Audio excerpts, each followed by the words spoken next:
what's the best way to protect your wealth right now, and probably what are some of the things we need to look out for going forward as far as growing our wealth and really making the best of this crisis and this wealth transfer that we find ourselves in. Sure, that's a great question, and I like to start with a real quick story.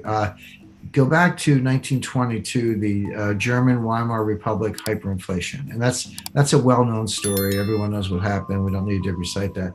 But there was an individual at the time, and his name was Hugo Stinnes, and I talk about this at the end of chapter the end of chapter 5 of my book, The New Great Depression.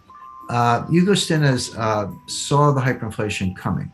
And he went out and before it hit and borrowed all the Reichsmarks he could. That was the currency at the time. And he invested in hard assets. He bought coal, steel, shipping assets, railroads, etc. Then he just waited. And here comes the super hyperinflation. Well, he paid back all the debts. I like to say he paid pennies on the dollar, but it was a millionth of a penny on the dollar. They were sweeping the currency down the sewers. But he went through the exercise of paying back his debt with this worthless currency, and he kept the assets. And he became the richest man in Germany. And I don't speak German, but his nickname was the Inflationskönig, which means the inflation king. So the point of the story, and it's a true story, you can look up Hugo Stinnes. The point of the story is even in the greatest hyperinflation in the history of developed economies, in the history of the world, this guy became the richest man in Germany because he saw it coming and he did the right thing. So the point I make to investors is that you're not helpless. We're in hard times. They may get worse in some ways, but you don't have to curl up in the ball. There's always something you can do to go out and at a minimum preserve wealth and even better prosper and make some money. So let's get specific about that. The first thing, and I hate cliches, this is going to sound like a cliche, but it's important to explain what it means, is you need to have diversification. Now that sounds obvious. Every economics teacher will say you have to diversify your assets, but people don't really understand it. I've run into investors and they say, well, I'm highly diversified. I've got 30 separate stocks in 10 sectors. I've got semiconductors, consumer non-durables, utilities, et cetera. And I go, no, you're not diversified. You may have 30 stocks, but you have one asset class. It's called stocks, and they go up together and down together, and you're not protected at all. So by all means, have a slice in stocks. That's fine, but I recommend a significant slug of cash. And people go, well, cash has no yield, and why would you have cash, et cetera? But cash, first of all, if we have deflation, not inflation, cash could be your best performing asset because the real value of cash goes up in deflation. Your money is worth more, even though there's no yield, because it has more buying power. But more to the point, here's what's not well understood. Cash has embedded optionality. If you're the person, right now visibility is poor. We don't know exactly what's going to happen. I have a forecast, but you've got to really constantly update it. But as visibility improves, and we can see who's going to win the tug of war between deflation and inflation. If you're the person with cash, you can pivot. Maybe you want to buy more gold because here comes inflation, or maybe everything ends well and you want to buy more equities instead. Well, you can do that if you have cash. If you throw all your money in private equity and you decide that's not such a good bet, good luck getting your money back from Henry Kravis. I mean, he's a great private equity manager, but he's not going to give you your money back early. You're stuck. So it's a good idea to keep some cash in reserve. Beyond that, some alternatives, some room for private equity, room for venture capital. I highly recommend residential real estate in what I call go-to locations. Let me just explain that briefly. Right now, we're seeing it in the United States, but I don't doubt you're seeing it in Victoria and Melbourne and elsewhere. People are getting out of the cities. I mean, cities have always been a trade-off. On the one hand, there's noise and pollution, a certain amount of crime and high taxes and all that. But on the other hand, you have museums and cultures and great restaurants, and there's a lot of buzz, and people find it very attractive. And on balance, people have accepted the trade-off. They'll say, like, I'll take the excitement of the city despite the inconveniences. And they've always been magnets for talent, lawyers, bankers, artists, writers, other professionals, actors, etc. But now what's happened is we've got all the disadvantages, at least in the United States, the dearth and noise of pollution. Worse, murder rate in New York has doubled, suicide rates have tripled, drug abuse is up, et cetera. So we have the disadvantages are worse, but the benefits are gone. The museums are closed, Broadway's closed, et cetera. So people are just getting out of the cities.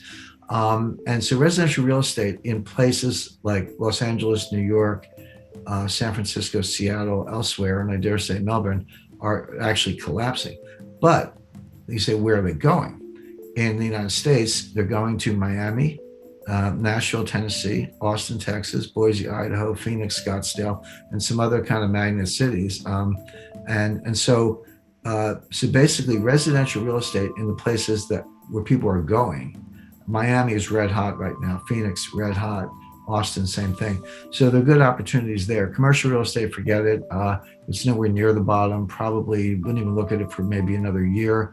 And then finally, gold. I recommend 10% gold. People, I talk about gold all the time, and people always want to put words in your mouth, and they go, well, Jim Rickards says, sell everything and buy gold. I've never said that. I don't believe that. It's not the end of the world. We'll get through it. We'll muddle through. But 10% gold, yeah, that's a good piece to have. It's your inflation protection, obviously. It's also, if it's physical gold, it's a non-digital asset. If it's gold miners, it's a leverage bet, so you can make even more money.